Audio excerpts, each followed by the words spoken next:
Manila, the Philippines ordered the closing on Monday of an independent online news site that has been critical of President Rodrigo Duterte's administration, prompting protests from industry groups who called the move an attack on press freedom. The Securities and Exchange Commission of the Philippines said the news site, Rappler, had violated a constitutional rule that restricts ownership of media entities to Filipinos. The commission said that Rappler had employed a deceptive scheme to circumvent the rules, an allegation that the online publication denied and vowed to fight in court. In a note to its readers, Rappler said that it had been warned last month that a ruling was being prepared, but added that it had been confident the regulator would decide in its favor. The S.E.C.S. kill order revoking Rappler's license to operate is the first of its kind in history, both for the Commission and for Philippine media. The note said, "What this means for you, and for us, is that the Commission is ordering us to close shop, to cease telling you stories, to stop speaking truth to power, and to let go of everything that we have built and created with you since 2012, it added. The Philippines has one of the region's most freewheeling news industries. More than 30 newspapers have sprung up across the country since democracy was restored 32 years ago. Rappler said that it had been consistently transparent and that it had told corporate regulators about its company structure when it started operating in 2012. Transparency, we believe, is the best proof of good faith and good conduct, said Rappler, which has won local and international awards for its reporting of impunity in Mr. Duterte's deadly war on drugs. This is pure and simple harassment.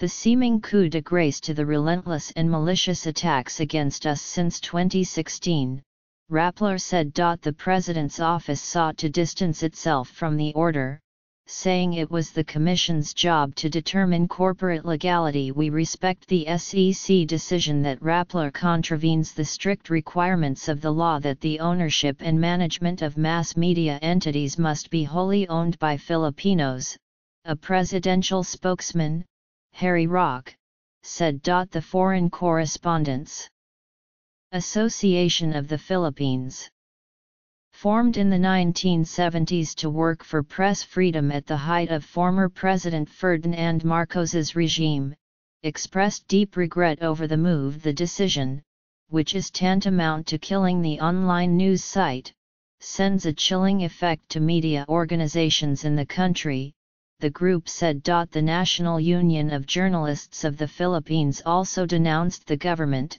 calling the move a vendetta by Mr. Duterte and urging media workers in the country to protest. Francis Pangilinan, leader of the opposition in the Senate, said the revocation of Rappler's license was a blow against truth-telling and journalistic integrity.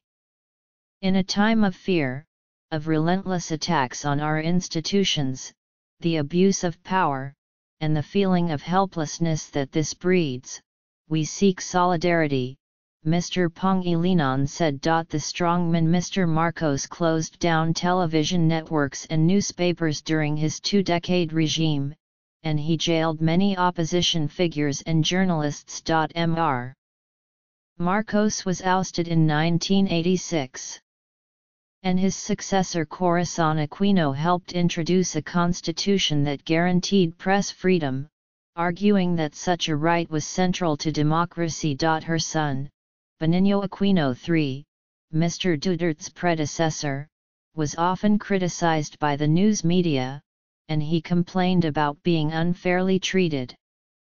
He never made a move to restrict press freedom, however. The last time a sitting president took aim at the news media was in 1999.